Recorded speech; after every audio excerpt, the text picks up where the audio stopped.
Jared. I am the Graduate Research Assistant for the Boisi Center. It is my pleasure to welcome you to our event this evening, a panel discussion of Barbie and the Loss of Paradise. Before the main event, I would like to offer two logistical items. First, this conversation will be recorded and will be made available on our website. In light of that, please take this time to silence your cell phones. Second, we would like to draw your attention to two upcoming events that we have going on this semester. On Friday, October 21st and Saturday, October 22nd, the Boisi Center will be co-sponsoring a conference on religion and literature entitled The Art of Encounter, Catholic Writers from the Margins. The event will feature keynotes from Alice McDermott, winner of the National Book Award, and Padre Gotuma, the host of On Being's Poetry Unbound. And on Tuesday, October 31st at 5 p.m. in this very room, we will be hosting the Boisi Center's 5th annual Wolf Lecture on Religion and American Politics, featuring Stephen Schneck from the U.S. Commission in International Religious Freedom. He will offer a lecture entitled Religious Nationalism and the Dimming of Religious Freedom. For those familiar with the work of Dr. Schneck, you know this lecture will be interesting, informative, and insightful, and we're excited to welcome you to that event. To learn more about these and our other upcoming events, please visit our website, bc.edu/Boisi, B-O-I-S-I. And if you prefer to get your information in more trendy ways, we encourage you to follow us on social media and sign up for our email list. Welcome, everyone. Just to let you know, I brought my pink with me. I thought I had a pink tie, but I was mistaken. So there was a moment of panic. So I'm glad you could join us. This began as a movie venture. My friend Cathleen Kaveny went to see it. She said, "You should really see this movie." So I went to see it with a friend of mine. I thought it was actually a pretty profound movie. Strangely, I thought it was going to be just a summer, chick flick throwaway movie, and I thought it was actually a pretty interesting, important movie. So I decided to do what theologians do best, which is theologize about it. So that's what we're going to do. So I'm Mark Massa. I'm the director of the Boisi Center for Religion and American Public Life here at Boston College, and our panel this afternoon is actually quite distinguished. So to my immediate left is Professor M. Cathleen Kaveny. She is the Libby family professor of law and religion. And theology, I'm sorry about that. That's an important thing. So she teaches both in the law school and in the theology department. And Kathy is the one-time holder of the McGuire Chair in Ethics in American History at the Library of Congress. At her left is Professor Elizabeth Prodromou, who teaches in our International Studies program here at Boston College. We quite happily lured her away from Tufts University, where she was teaching at the Fletcher School. She is also a fellow of the Atlantic Council's Eurasia Center and sits on a number of international boards. And to her left is my superior under Jesus, Father Claudio Burgaleta, who's a Jesuit who has a BC doctorate and has written extensively on Jesuit history, spirituality, and also was in charge of the Hispanic outreach at Fordham at one point. So he's written on that as well. So please join me in welcoming them, please.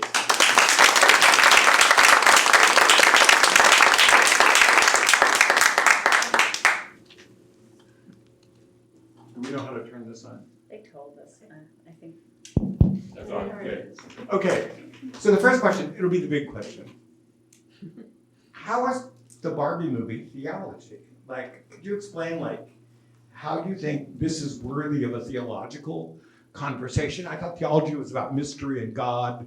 I never think of theology involving pink, necessarily.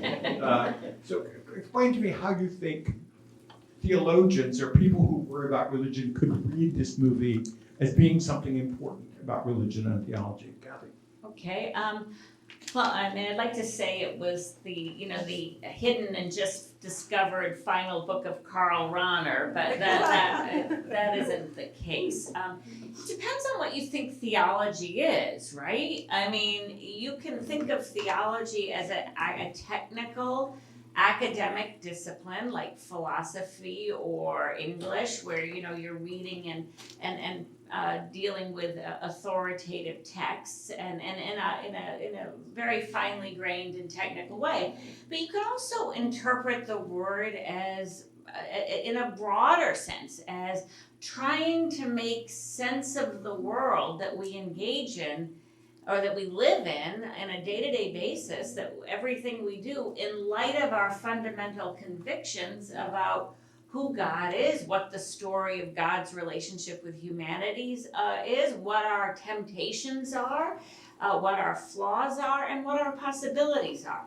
So in that broader sense, I think the Barbie movie is actually making some pretty interesting claims about what the point of life is and what the temptations and joys of it are that resonate with the broader Christian tradition.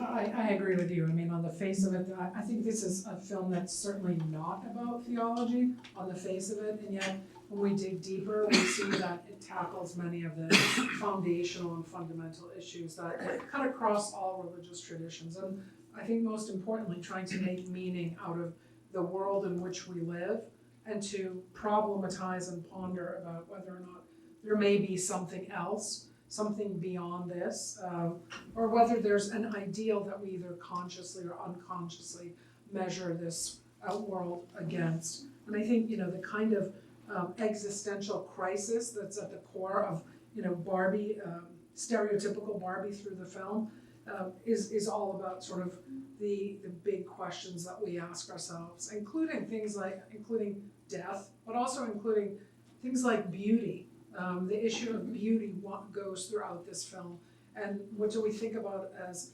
secular beauty or sacred beauty? And the other piece, I think, in the film at the end, the camera zooms in on the heart pendant around Barbie's neck. I think one of the questions that the film wrestles with, from my view not so expertly, is the theological question of love and seeing other people with our heart. And if we go to biblical passages, I think seeing with the heart is really one of the fundamental theological questions that this film helps us to explore. So I agree with everything that has been said, and in addition, I would add that we're on the eve of a very important event in the life of the Catholic Church, this Synod on Synodality. And this Synod on Synodality, among other things, is looking to further the project of the Second Vatican Council. At the heart of the Second Vatican Council is a very important constitution, Gaudium et Spes, that looks at the church in the modern world. And in that constitution, there is an emphasis on reading the signs of the times, looking at the way that the Spirit of God is at work in the world. And I think for that reason alone, paying attention to this film, or really any significant film, is important for the theologian. In Gaudium et Spes, number 22, it talks about Jesus revealing God to us, but Jesus also revealing what it means to be a human person. And I think, for me, a very important theme of this movie is what theologians call theological anthropology. How is it that we become more authentically human and less fake, if you will? And in becoming more authentically human, how do we become more joyful? And also, how do we become more divine? Interesting. So I think some people would find it surprising that theologians and public intellectuals would deal with popular culture. This is obviously a cult classic from this summer. It's prototypically popular culture, and yet some people find the idea that public intellectuals or theologians would deal with this in a serious way. Two of our very smart colleagues who are here tonight, Kristen Peterson and Mike Serrazio from Communications, they deal with this all the time in the Communications department. They look at sort of pieces of popular culture and try to make sense of it from the point of view of serious ideas. So I'd like to hear the three of you about why you think it's worth the time of theologians and public intellectuals to deal with things like popular culture. You've already to some extent touched on this. Okay, so I can't imagine why theologians or public intellectuals would not deal with this. I mean, after all, if you're a public intellectual, then you're speaking to the public and you're engaging with the public. And if this is part of popular culture, then I think one of the responsibilities of a public intellectual is to contribute to cultural debates and cultural transformation. And certainly for theologians, and I'll speak here from the tradition I know best, which is Christianity and the Eastern Christian tradition, and picking up on some of the things that Father said, if the mandate is to try to transfigure this world and to bring this world more, to make this world more into the image of the kingdom, that's not going to happen in private. It's going to happen with all of us, with all people in the public sphere. So I can't imagine that any serious public intellectual would have a problem talking about the film, much less any theologian. Yeah, I would totally agree, and I'd also say, part of it is your understanding of what the relationship of the church to the world is, and you may have an attitude of, well, we have to drop the drawbridge. We can't let anything in from the secular culture. We have to be suspicious of things coming out of Hollywood and resist all of that. We should be praying the liturgical hours, not going to see the Barbie movie. And I myself don't think that is the best way of understanding, at least the tradition I come from, which is the Roman Catholic tradition's way of engaging the world. And that has to do with what Father Claudio talked about, which is Gaudium and Spes, where you say the hopes and dreams, the fears of the world are ours. We're not apart from the world, but we can offer a way of interpreting it. Scripture and tradition offer a way of interpreting it. And so one of the things that I saw most, clearly in the movie was the sense that, Barbie had to decide whether, actually weird Barbie pushed her, but to stay in paradise, right? Is it better to be perfect and unchanging and pink and plastic? Or is it better to enter into the real world where there is death, where there is suffering, but where you have a kind of agency and creativity? And that's a perennial question in the Christian tradition. And we can engage the broader culture on that kind of question. We have something to say and we have something to learn. So we don't have to have a culture war. We can also have a culture of engagement that works very well, I think, on these things. Father, can I add one thing before you respond as well? The issue of freedom, or to use a more contemporary term, agency, is at the center of this film. Right. And indeed, again, from the Christian tradition, human beings are created out of love in freedom. So this is an issue. The film deals with a foundational issue that the church, presumably, and other faith traditions are preoccupied with. And the other thing as well is, if you think about the Christian tradition, and the contributions of the church to culture transformation, culture disruption, and radical change in popular culture, it makes absolute sense that today in 2023, there should be no reason why it is that the church or any other faith tradition should not be engaging with a film that's popular culture.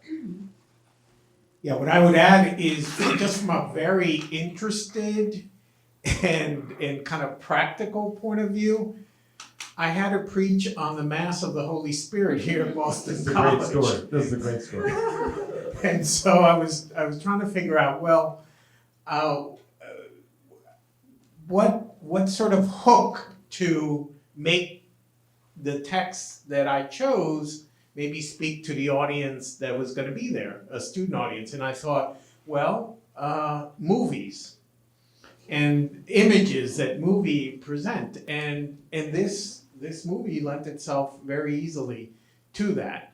I was helped by Kathy's reflection on it as well, sort of reinforcing, no, you're not crazy to think that you can mention Or we're Barbie. crazy together, maybe You were crazy that you're not crazy to incorporate this in a homily at the Mass of the Holy Spirit. So. I was watching Father Leahy's face when you were doing that, so. He was initially dubious, but I think you won him over. Was there a line in the movie that you picked up that made you think, maybe this is just not a summer throwaway? Did any of the characters say something that made you think this could be something serious? There were two lines for me. One was, at the very beginning of the movie, where she mentioned, well, what about death? And everything stopped, like, how are you going to deal with thoughts of death? She had the sense she's in perfect Barbie land, and she's all of a sudden having these thoughts of death, and how is she going to grapple with them? So you've got an existential kind of rip in Barbie time-space continuum. So that was the first. And then the other, which I thought was the most beautiful moment in the movie, and apparently the director Greta Gerwig had to fight to keep it in, was there's the scene at the bus stop. We tried to get this. I even wrote the agent of Greta Gerwig, but she didn't reply. There's a scene where Barbie is in the real world in her pink, sequin cowboy or cowgirl outfit, and she's sitting next to an elderly woman at the bus stop, and she looks at her and she's mesmerized, and she says to her, "You are so beautiful." And the woman looks at her and sort of says, "I know it." And they both smiled at one another, and there was this recognition that beauty was something that was not plastic, even for conventionally beautiful people like Barbie. There was a depth and an experience and an inner radiance to that really counted as beauty. And that goes to your question about what counts as beauty.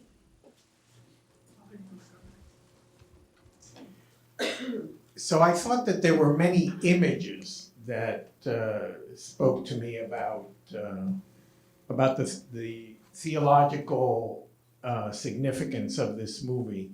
And so we talked about the ones that come at the beginning, but I think at the end there are also images that evoke kind of classic Christian art, where Ruth Handler extends her hand to Barbie. That notion of creation. And then where Ruth speaks about herself as creator and freedom and how that comes into the act of creation. So I thought that was very significant as well. So I think that there are a number of lines and a number of images that are important here. How about you? Well, I actually wrote down, because there were so many, but I don't want to, go through the whole list. The line at the bus stop, which brings in the issue of seeing with the heart, and also, I would say, age and the continuity of age. There was the first image, however, which led me to think that, okay, this is a film for adults, I think. It's not a film for, 6, 7, 8-year-olds. It deals with very, very complex and difficult issues. So that first image that made me think that, and I saw it twice, and so it bothered me in the first viewing, and it really bothered me in the second viewing, was the opening scene with the Stanley Kubrick music, from 2001, and the narration by Helen Mirren, who I think was a perfect narrator because she's somebody who fully embraces her, her beauty across generations, and her imperfections and her perfections, but where she says, and then girls could only be mothers. They've played with their dolls since time immemorial, and they could only be mothers. And I thought, well, that's interesting, because you can also be a sister or something else when you're playing with your doll. But then the image really bothered me because it was the image that was meant to be about liberation with Barbie and freedom with Barbie, and it was an image of destruction. And I know that that was meant to be perhaps a kind of radical messaging, overturning the order of the baby dolls. But I thought that for me. Why don't you tell the people, I mean, some people may not have seen the movie. Okay, but so at the they'll do it. beginning, all the little girls with 2001: A Space Odyssey, music playing in the background, they're playing with their dolls, and Helen Mirren says it's time in memoriam, they're big dolls, and girls playing with baby dolls, but they always could only be mothers with their baby dolls. Until, and then the long-legged Barbie appears, until Barbie came and changed everything. And when she changes everything, it shows all these little girls taking their baby dolls and smashing them and breaking them and crushing their heads.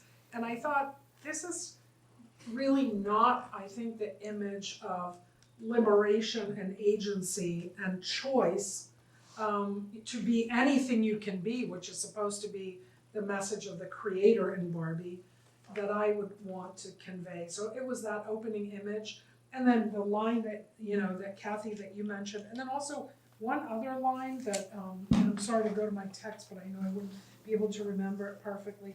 And maybe this comes from, my own sort of understanding of my role as a mother. The line that says, "We mothers stand still so our daughters can look back to see how far they've come." And I think that struck me because I don't think mothers stand still once they're mothers. Yes, we would hope that our daughters can look back and see how far they've come and how far we've come with them and walked with them. And so that notion of motherhood as somehow being, stasis, that sort of, I don't know, that yanked on me a little bit. So that's another line that made me think this is a film for adults, not for, I'd ask you about gender stereotyping. There's a couple points in the movie that made me a little nervous. There's a revolt in Barbie Land by the Kens, not by the Barbies, but by the Kens. So there's a revolt, and Will Ferrell, who plays the president of Mattel, which is the company, of course, that produces Barbie. Will Ferrell at one point says to his board, "A man without power is a woman," which is very interesting. So it's like, So talk a little bit about, did you think there was gender stereotyping, and did it sort of further the movie, or do you think it was a problem in the movie, or talk about that? You wanna start? You haven't started yet. Yeah, so I thought that the way that the Barbies were presented in Barbie Land was stereotypical, in that unlike the Kens, where you did see the competitiveness, the Barbies seemed to be free of original sin, if you will. And in that sense, that didn't didn't strike me as true to life at all. Now, granted, Barbie Land is this idyllic place and so forth, but yet in Barbie Land you did have the Kens going after each other, but you didn't have any sort of competitiveness, rivalry among the Barbies, and that struck me as very unrealistic and stereotypical, if you will.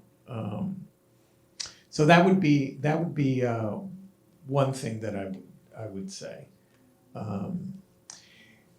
To correct you, Mark, it wasn't Will Ferrell who said this. It was another character, Aaron, who said that line, and who was sort of an underling in Mattel, and he was responding to the attempts of Will Ferrell to put Barbie back in the box, if you will. Yeah, that's an interesting point. I mean, I guess I saw the, Barbie Land as, you don't need to be competitive if there's enough for you, if the whole world is set up for you, if you're going to get whatever you want. the women were all on the Supreme Court. If you wanted to be on the Supreme Court, just out of justice. Roosevelt's court packing plan would be fine there. Just, there were doctors, there were, all the women got to do what they wanted. So the competitiveness was almost kind of Hobbesian, right? Life was nasty, brutish, and short. Well, not too nasty, but a little bit brutish and maybe not short at all. But it was competitive for the Kens because the world wasn't set up for them. So I thought what I thought it was trying to get at is in the broader world, it's not that women hadn't made it, that there aren't places for women, but there are very few places, and the women have to compete for the places there are in a world that's set up for men. So I saw it as making a slightly different point, although I get your point as well. The other thing is, you had in Barbie Land, you had Weird Barbie, Yeah. and you had the discontinued Barbies. And there seemed to be a kind of a hierarchy there, but it wasn't brought to the fore as much as with the Kens, Yeah, and stereotypical Barbie says when her feet fall, and I like the images of falling. Yeah. So she falls off of, the Barbie dream house, and then her feet fall, and then, I wonder, is that sort of a metaphor for the fall? I think right? so, yeah. Yeah, but then she says to Weird Barbie, she says, "I'm like you now, broken and unwanted." So, those that leads back to, I think, the use of patriarchy as the device to sort of explore gender stereotypes. And although certainly there was a kind of heavy-handed use of patriarchy, elements of that certainly resonated. But I also think there was a subtle critique in there of, the feminist movement and its multiple generations, because if indeed Barbie Land was meant to be paradise, it was the antithesis of patriarchy, it was matriarchy. And when you see later in the film the debates about the special elections and changing the Constitution, etc., it's not necessarily the case that Barbie's paradise is, any less gender constraining than is the real world that's dominated by the hegemony of patriarchy. And the other thing too, and I'm sorry, I won't say anything else after this, is the issue of the box. I think the box, is especially helpful for us thinking about how the filmmakers wanted us to conceive of gender stereotypes. Say some more about, for those who haven't seen the movie. So when Barbie goes to the real world and she ends up at the mothership, which is Mattel headquarters, in LA, what the the CEO and his team are trying to do is lure Barbie back into her box, because if they can get her in her box, then that portal and that rip between Barbie Land and the real world will have been closed. And she steps into the box, and it's a fascinating scene because she steps in, she's uncomfortable, and then her hands are down. And for anyone who ever had a Barbie, we know that they came with those plastic tie things, which were a pain in the neck to open. You had to use a scissor, which meant you had to get an adult to do it. But anyway, she looks very, very, frightened at those zip ties, at the restraints, and she moves her hands and steps out of the box. And she understands the box is a space of constraint, which makes her stereotypical Barbie. And I think that the box then becomes a metaphor for every, type of gender possibility that the film is touching upon, and whether or not we all consciously or unconsciously put each other and are seeking boxes, or do we reject the box in favor of a kind of freedom that forces us to see each other with our heart rather than with the nice box categories. Well, the other thing too, I think that that's important, but the box is also a symbol of being able to sell something. And another theme throughout the movie was the connection of patriarchy and capitalism. Yes. And in the end, there was a scene, I can't remember, where the Mattel boy, well, we could sell it this way, so okay, it's good, we're gonna make money on it either way. So patriarchy, the box, they're willing to put up with quite a lot as long as it makes them money. And so how these ideas of what you do, but then that's also turning back in on the movie, right? Because the movie is critiquing Mattel. But if you have Will Ferrell as your villain, it's not a real villain, right? We're not talking, what is his name, Javier Bardem, and in No Country for Old Men or something. It's a cartoonish villain, a kind of villain you like. You're not going to hate it, and you're going to buy the movie, and you might actually buy some more Barbies because of this. So. There's a way in which the critique is an unstable critique too. And that crushing consumerism Yeah. that at the end of the day is willing to use the box and gender stereotypes to do what? To make money. It's the profit goal overall, regardless of what that does to humanity or to Barbies and Kens and Midges and Allens and Skippers and everybody else. The first unfair question of the afternoon, how many Barbies did you have? I think I only had one. I found her very difficult to deal with. Getting the clothes on and off, took a long time. And then once I learned to read, I found that a much more efficient and fun thing to do. I shifted to reading too, although I had a lot of Barbies. Although early on I realized there's no Greek American Barbie in here. She doesn't look anything like I do, okay? Nor would I ever imagine wanting to look like that, because that's supposedly what the creator was interested in, allowing girls to imagine, to become who they want. What I wanted was to be able to guard all the neighborhood boys when we played basketball until 10 p.m. at night, and make sure that they couldn't get their shot. But I had a lot of Barbies, and when I played with them, I played with them with my brother's G.I. Joes. So that's how I played with Barbies. So gender stereotyping again. Yeah. So the name of Kathy's. I didn't have any Barbies. I was going to spare you that. Okay. The name of Kathy's essay and also the name of this event is Barbie and the Loss of Paradise. What is gain? In the Christian tradition, on Easter Saturday, for those of you who are Catholic, you know this, that when the Exultet is sung, the priest sings, "O happy fall, O felix culpa." Right. That the fall was a good thing. So what is good about the loss of paradise? What's good about this loss? Well, I think in the movie and in the tradition, I think, there's a couple of good things about it. Right? First, Barbie gets some knowledge. Knowledge is a good thing. She gets knowledge of, good and evil. She doesn't get immortality, but knowledge. And so she takes moral responsibility for herself, or begins to, with respect to Ken. I personally don't think she does a great job of that, but that's my own view. And then secondly, you have the possibility of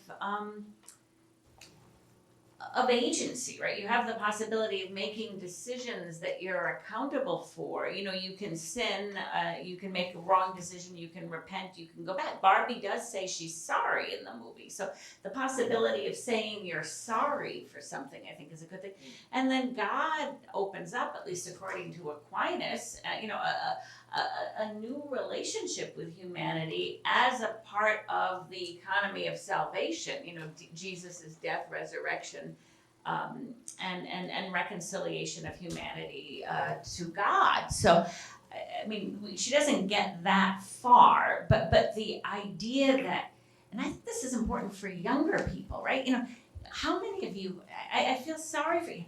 Everything has to be perfect. You have to have a perfect SAT score. You have to have, perfect letters of recommendation. You have to have a Nobel Prize by the time you apply to college. There is no possibility of not being perfect, or it's all going to end.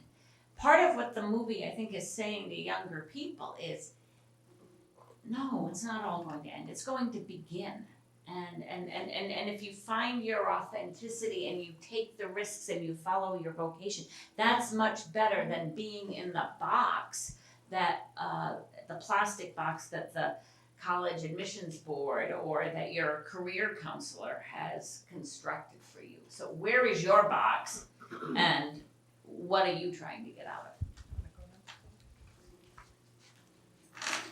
So I was intrigued by the number of transformations or conversions that occur in this movie.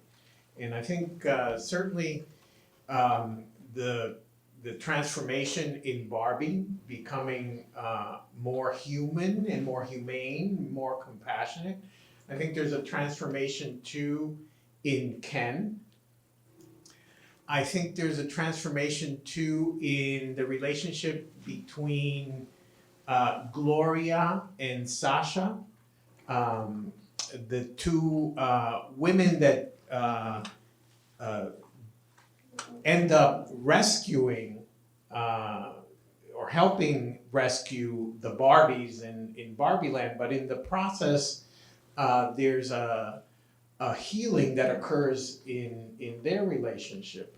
And I think that this is very much facilitated by the changes that occur in Barbie Land through the patriarchy that the Kens try to impose, and then the pushback from the Barbies to restore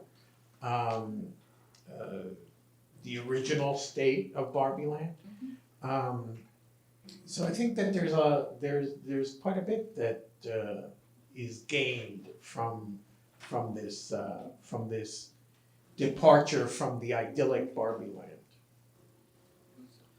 The fall from Barbie Land, I think, and the awareness, the consciousness then of agency and freedom, I think is crucial. The possibility for restoration and healing, I think, is also something that's gained.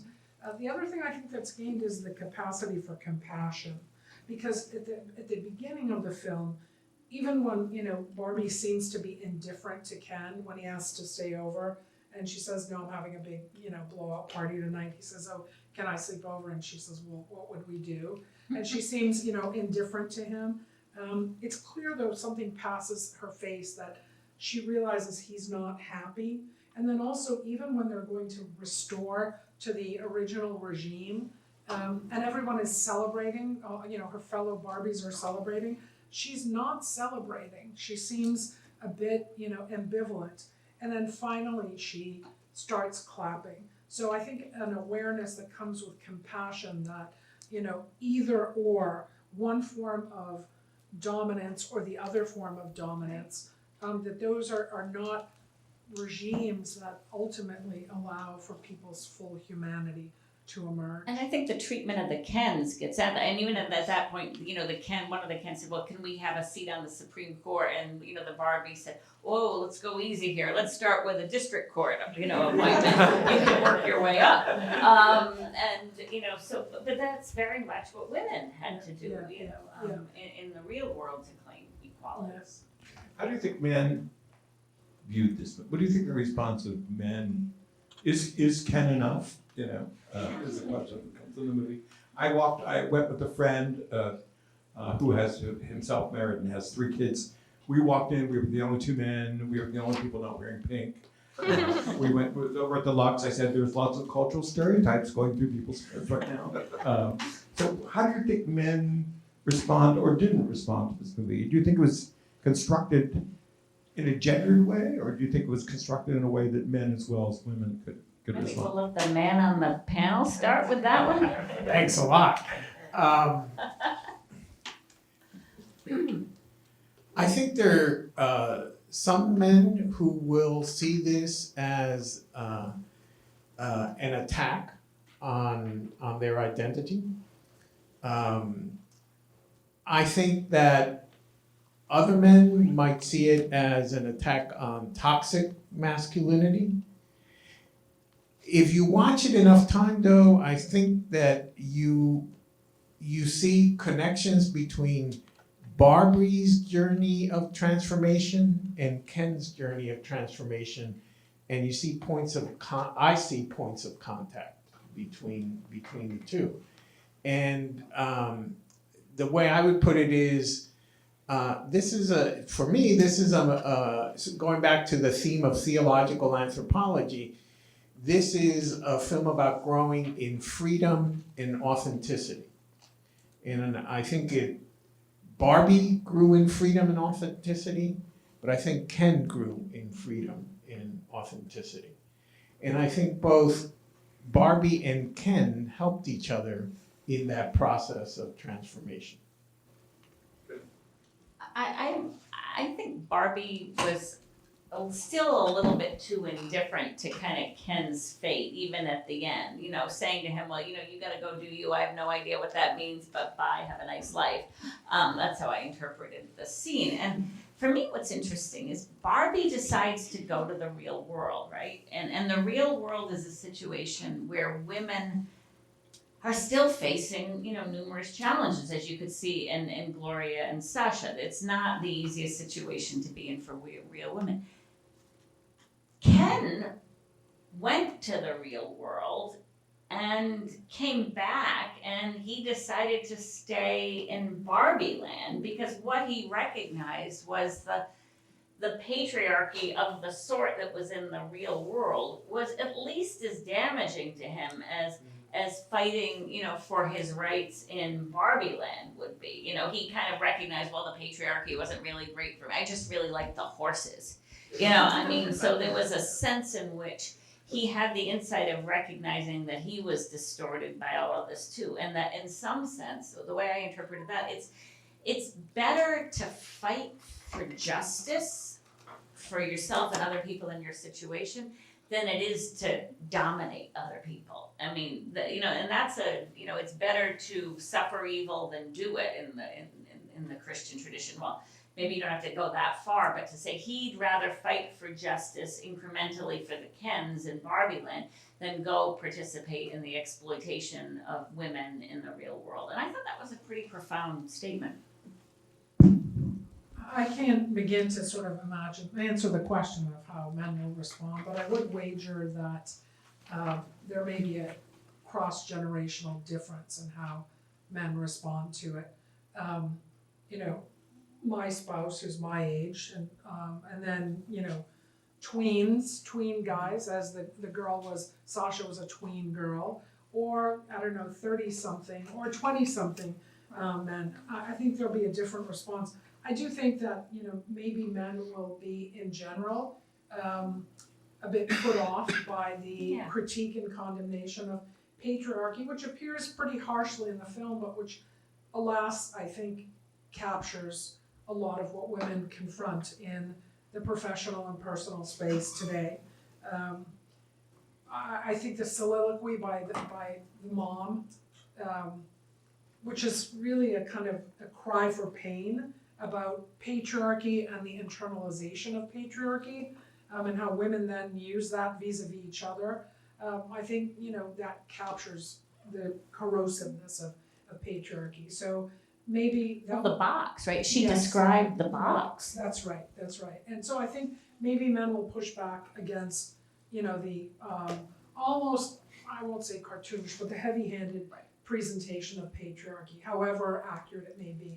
At the same time, I think that for younger men, 20-somethings or tweens, what Kathy said about sort of the demand to be perfect, that cuts across genders. I mean, if we look at data today that show who's getting plastic surgery, I mean, you see that it cuts across genders from like ages 10 onward, like everything from getting, you know, implants in your calves to implants in your breasts. People are getting, you know, guys get calf implants, you know, young women get breast implants. So I think that sort of box of perfection is something that, you know, would resonate for, you know, men as well. The other thing too is I think that for me, one of the concerns in this film is that it didn't really do a good job about talking about being a person, because from, you know, Christian anthropology, personhood means nothing without relationality. And so there was a heavy emphasis on the individual in the movie, and Barbies as individuals and Kens as individuals.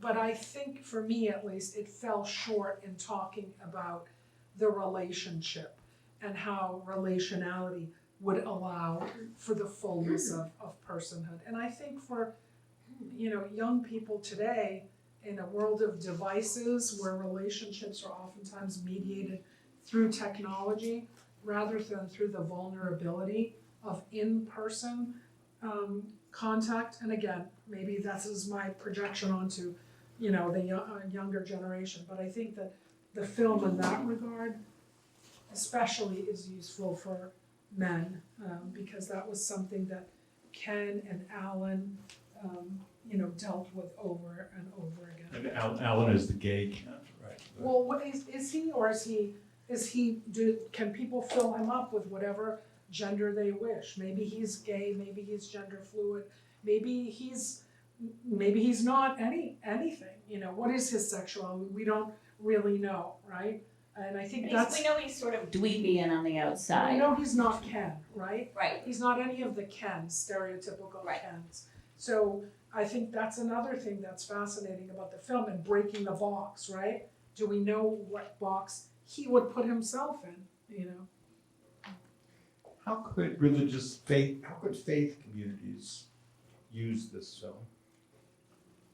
There's an obvious way, and I think probably some not so obvious ways in which people can talk about this. Claudio quite courageously decided to preach on the Mass of the Holy Spirit, at which, 3,000 people, I don't know how many people were in the Conti Forum. There was a lot of people, several hundred people, several thousand.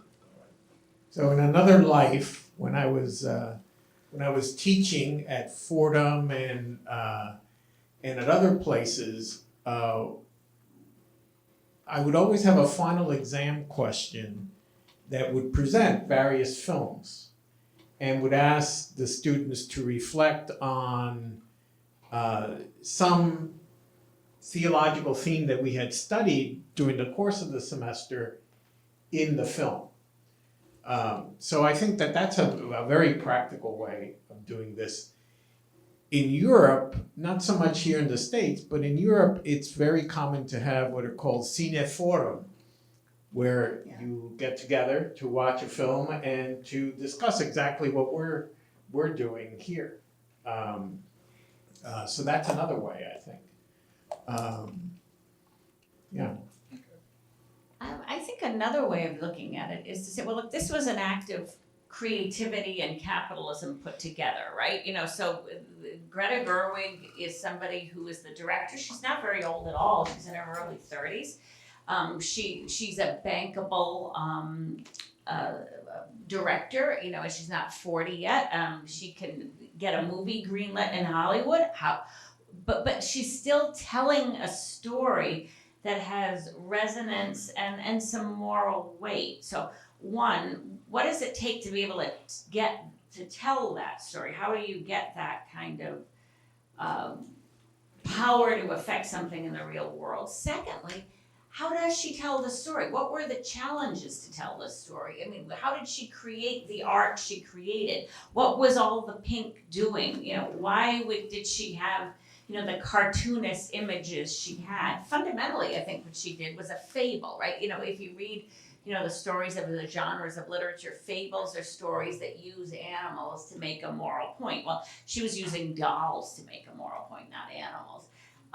And so the cartoonish character remained, but was, transformed by the artistry that we have available. So how do you do that? How do you pick the actors? What does she have to do? So you have to make Barbie. Think about this. This was a movie for people who loved Barbie, but also for people who hated Barbie because they could never be Barbie. Which is anyone, which is actually stated in the movie. You can't be Barbie because it's not human.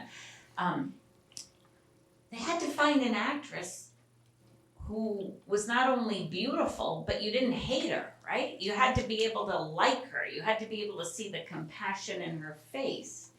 So what is she trying to do on that level? And I think that's important for anybody who's thinking about evangelization with a big E or a small e. Like, how do you tell a story in a compelling way? I think churches should use this as a way to talk to each other. Simply the act of watching a movie today, people generally, more and more watch movies on their devices. You know, you can have like 5 people in the same household and everybody's on a different device watching a different movie. So the act of sort of collective viewing and then collective conversation, I mean, that's an ecclesial act, okay? I don't mean to overstate it, but I think it's important to think that way. And then the other thing is, I would like to imagine that in a world where war is more and more the norm and people are desensitized to war, that maybe some of the political themes in the movie would be drawn out and discussed. You know, the civil war between the Kens, you know, where one of the Kens says, well, we don't know who we are, that's why we fight. I think, you know, the presentation of men as warlike is something that needs to be, you know, unpacked, critiqued, evaluated. And then also the trickery that's used in terms of regime type. So when they get back from the real world and they discover that Ken has brought real world patriarchy into Barbie land, he says, and we're gonna have a special election to change the Constitution so that this can become permanent. And then, you know, the mother and daughter, along with stereotypical Barbie and all the Barbies say, well, no, we're gonna, and they go through the stages. Stage 1 is gonna be this, 2, 3, 4, 5, and we're gonna, you know, implement this trickery and this plot so that when they're fighting with each other, we're gonna have the special election and we're gonna make permanent the old regime. And so I think, you know, dishonesty, demagoguery, trickery, things that are part of our world, our political world here and around the world are things that the church, if the church is supposed to help us transfigure our world into the image of the kingdom, then we better be thinking about those things and about war and peace. And then finally, I don't know, I had a problem with Ruth. Explain the character. Okay, so Ruth is the creator, right? She creates Barbie. She's named Ruth in the film because Ruth Handler, who is the creator of Barbie. And I wrote this quote from the real Ruth Handler. She says, every little girl needed a doll through which to project herself into her dream of her future. Okay, again, you know, as the child of Greek immigrants who came from, you know, poverty and grandparents who came from poverty, that wasn't the dream I was ever sort of exposed to. And projecting myself through that Barbie wasn't something that I could imagine. And so I kind of had a problem with Ruth. Was she complicit? In real life, Yeah, the real life Ruth. In real life, she had some tax problems. Yeah. And Ruth at the end where she says, like, you know, for humans, you know, there's nothing more, there's just death. Well, that is completely and utterly incompatible with the teachings of the church. So, you know, I think sort of unpacking that and asking people, do you feel that? And if you don't, how do you respond to that? That there's more. Death isn't the end. And even if you can't share that from the Christian tradition, is there a possibility to share that hope of something more in a world that is indeed profoundly broken? Let me speak in favor of Ruth. Okay. So I think Ruth as creator helps Barbie, remember? She helps Barbie escape from the Mattel executives. And Ruth at the end of and also in her initial interaction with Barbie is the first to convey, well, maybe not the first, maybe the second after We're Barbie, to convey the message that you're fine as you are. So I think that's a very positive and important aspect of Ruth as creator. And then at the end, that notion that I created you to be free. I think that too is a very positive very positive message that Ruth conveys. So I don't see Ruth as that Yeah, I don't see, compromised a figure. yeah, I didn't see her as malign, but she kind of churned me up, yeah. I have ambivalence vis-a-vis Ruth, like I can put it in those terms, yeah. I mean, I guess I'm in between a little bit in the sense that, I mean, I don't think she was necessarily taking a theological stand about the afterlife. What she was trying to make clear was to Barbie, who had to make a decision, right, about whether to stay in Barbie land or go to the real world, that there was gonna be an end to, you know, her life there, and that she had to, you know, recognize that in some real world, that that's the end, but that something does remain. She did say ideas live forever, so there was a sense in which what you do, who you are, can live beyond you, even if you yourself are not going to do that. But I didn't see her as taking a strong stand. But if I were trying to get somebody who had lived eternally, perfectly at age 31 to think about the decision to make the shift to the real world, I'd probably emphasize, you know, that part Yeah, of it. and I love the ideas live forever. I mean, for one of my students, Sasha, who's here, in one of our seminars, we keep talking about the power of ideas. And so I that resonated, but that sort of finality of, for humans, there's nothing more. That's why I think it's an adult film. I mean, I can't imagine like a 7-year-old like hearing that, you know, Right. it's a pretty harsh message, but maybe then it's the narrator, Helen Mirren, who's really the creator, because she has this kind of, you know, I won't say snarky, but, you know, comment observation at the end that, okay, Barbie's made the choice, right? She's choosing the complexity, contradiction, messiness of the real world. But where is she going? Helen Mirren says, so Barbie traded in the plastic perfection of Barbie Land for the plastic perfection of Hollywood. So that, you know, I thought at the end that was a little bit of a poke at Right. what seemed to be a nice, neat, happy, you know, filled with potential resolution, Right. you know, and well, why didn't she choose to go to, like, I don't know, Kansas, you know? Well, because that's where she was, No, right? I know, but. Yeah, no, I see that. I mean, I guess part of it is how, you know, you make a transition from one world to the other, you're going to be you're gonna be facing certain For sure. problems. Yeah, for sure. I want to hear your questions. Will someone take the mic? Do you have any questions for the person or panelists? So, Carolyn, I'll give you my microphone.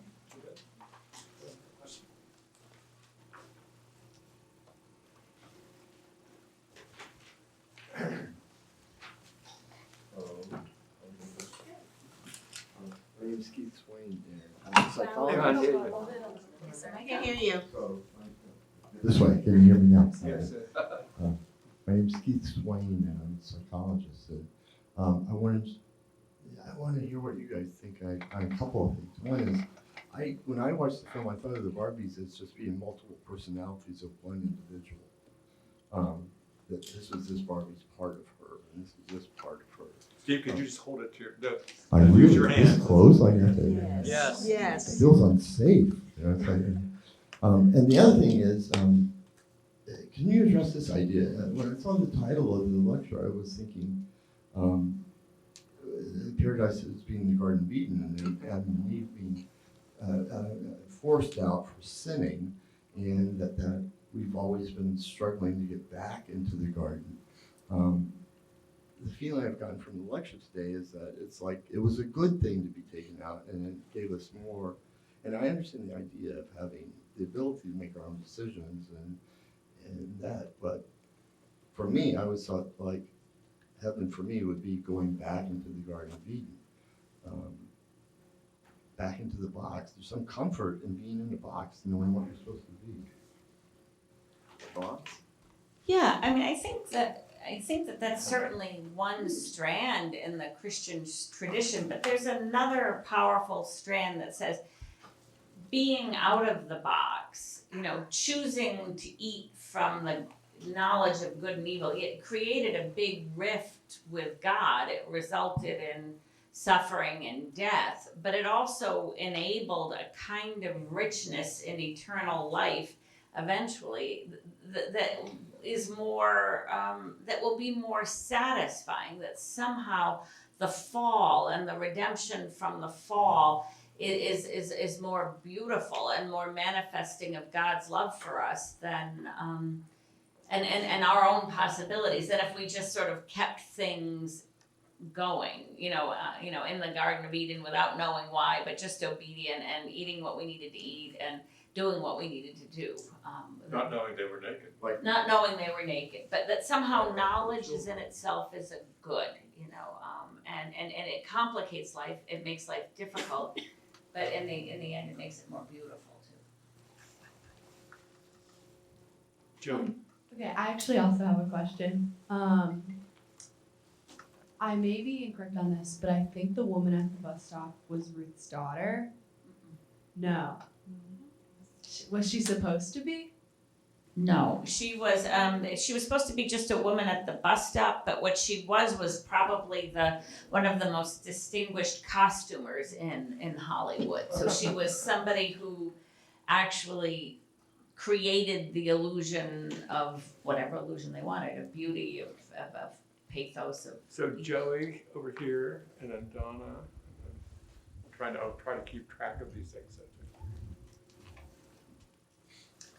Hi, I'm Joey. I'm a junior. I was wondering, you kind of touched on it a little bit about how of things like the fall and original sin and how they play into the plot of the film, but I was wondering your thoughts on the idea of how this might be kind of critiquing a sense of meliorism in modern society, where it's kind of striving for either theologically kingdom of God on earth, or more secularly, just like a utopian society, and how kind of like acknowledging the fall would be an important step to acknowledging that we can't create this utopia. And again, you touched upon how that's kind of like, it kind of takes away meaning from humanity, but overall the kind of impossibility of the task as well. So I was wondering your thoughts on that.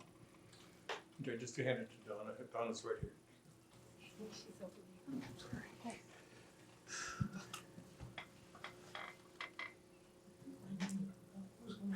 We're taking a second question. No. Oh, okay.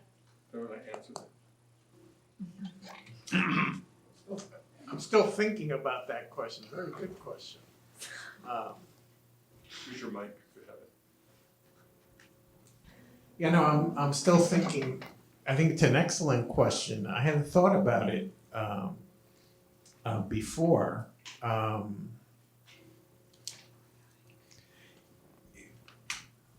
It strikes me that after the revolt of the Kens is put down, or after the patriarchy of the Kens is put down by the Barbies in Barbie Land, things are not the same in Barbie Land. That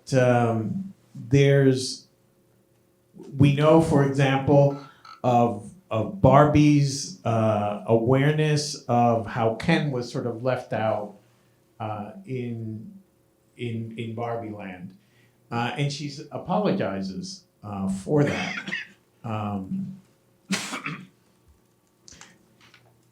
But I wonder too if among the Barbies, there's also, among the other Barbies, there's also a sense of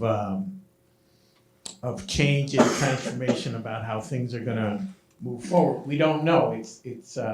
It's left pending, and that ties into your question of kind of social perfectibility, if you will. Is that possible in Barbie Land? And I think we just don't know. It's left hanging. It's left hanging there. Also, I think, and this goes back to the first question as well. Your question's fantastic, by the way. Going back to the first question, I think it's made clear that the paradise of Barbie Land isn't perfection, because it's a place where Ken feels like there's no place for him. and where the individuality and the authenticity of each Barbie is really not explored. So I think if humans created the Barbie land paradise, then humans didn't really create a paradise there. And certainly in terms of the real world, with the, experience of patriarchy and all the other, striving for perfection that's completely, what is that perfection? It's just a vulgarization in many ways of what we think about as perfect. I think there's a critique of both paradise and the real world that's inherent in the film. And maybe this is what you're saying, Father, that we're kind of left hanging. Is there something else? And that's the striving for what we can never get to, at least in this. And maybe in our own story. I mean, one of the things I tried to think about in my article is, we know that Barbie Land wasn't good for Ken, right? We know that he wasn't happy. But when we think about the Garden of Eden, I mean, the question that's always gotten me is like, well, if Eve was so happy, if everything was so great, why was she like willing to do the deal with the serpent in the first place, right? I mean, was she missing something? So human creations of paradise, are missing something, or they're missing somebody's flourishing or somebody's pain, and I think that's worth paying attention to. Another aspect to your question that I think is prominent in this movie is the role of social sin and also the role of suffering. So I think social sin, the emphasis on patriarchy, but then for all the characters, there's moral suffering at the very least that's involved in the change, in the conversions and transformations that occur, and I think that's often something that doesn't get much attention when we're talking about the type of utopian presentations that you pointed out.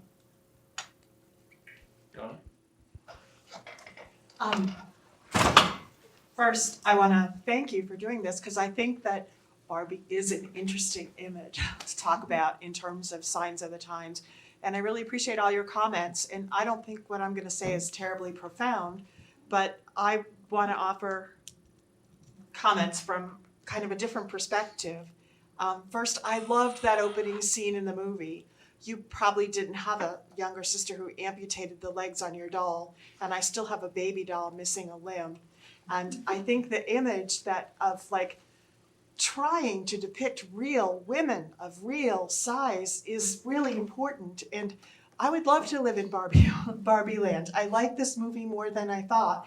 I'm a graduate of Weston Jesuit School of Theology, and I sometimes think I went through here during the Camelot years. I was required to practice hearing confessions for a semester, vesting and getting critiqued on how I celebrated Mass, and doing everything that I would do if I was ordained to the priesthood. We had buttons that said future priest. So when I went to see this, I'm tired of living in patriarchy, and I thought this was such a strong indictment of patriarchy, and I think we need a more pink church or blue or red or whatever, a rainbow church, whatever you want to call it. So I think it made a very powerful point that way. My 29-year-old nephew, who is a lieutenant in the Coast Guard and an engineer, loved this film. I mean, I was curious. I thought, oh, he's going to feel really indicted as a young man. He did not. He loved it and thought that its point about equality in society was a really important point. And this discussion is especially poignant on the eve of the Synod, I think, and there's 80-something women and hundreds of men. So it's uncomfortable, and living outside of Barbie Land has a lot of vulnerability. And that line at the end where she's off to see the gynecologist because now women have body parts, and you didn't have sex and didn't have all those things to worry about in Barbie Land. I just thought And yeah, it was a brilliant way to make a lot of money, and it was one of the highest grossing movies, but I thought it did it well, and I thought it did it powerfully. And mostly I just want to thank you for this discussion, because I think it really is important. And how brave of you to do your opening homily for the Mass of the Holy Spirit using Barbie. I'm sure that was just wonderful for all of those young people gathered there. So thank you to the Boisi Center too for orchestrating this. Nobody was wearing pink at the Mass of the Holy Spirit. Anything you want to raise? Yeah, one thing, I mean, thank you, Donna, for those remarks. The other thing as you were speaking that I noticed is, in Barbie land, all the Barbies are in a way play acting. Now, this is a point that my graduate student, I have to cite her, Chi Zheng, made. So I didn't notice this myself. And what she said was, in Barbie land, do you really need Supreme Court justices? Because there's no controversies, right? Everybody all gets along. Do you really need doctors? Because nobody gets sick or anything like that. So where you got the sense of what it meant to be in the real world, not just in terms of the suffering, but also the possibility. The person I loved was the doctor in the opening clip, who's standing there telling Ken that, he can't have a clicky pen and that he can't just do one appendectomy, that there is training, like there is preparation that's involved in all of these roles, and women go through them, and therefore they're competent to make the world better in a situation where there's actual sin and brokenness, and that just being a man or a woman, just being anybody isn't the thing. It's, did you have the training like you had at Weston? I mean, and are you equipped to do that? And I think the Synod is about saying there are a lot of women who are really equipped to make a difference in a good way. It's not just that they're women, they're equipped. I appreciate your comments about patriarchy. I think, and as I said, I saw the film twice. And so my response to the treatment of patriarchy changed with each viewing. But I think although at times heavy-handed representation of patriarchy made it no less accurate. And if patriarchy in the film can be understood as something that brought pain and suffering to people, I think that's a profoundly important message. But I would say and then the response to patriarchy isn't a female expression, mirror imaging of that. Right. And I think that was what was happening in Barbie land with Ken, and why Barbie herself, when they, restored things to the original state, albeit with some, question marks, she herself didn't quite feel happy. I also thought it was very interesting in the real world, the expressions that went along with patriarchy. The sports stuff that only guys could play sports, and they had sort of quintessential Muhammad Ali or Rocky Balboa in film, and then the interesting choice of the images from patriarchy in politics, which included Bill Clinton, and Bill Clinton, who was supported by second wave feminists when he was accused of doing what he did with Monica Lewinsky.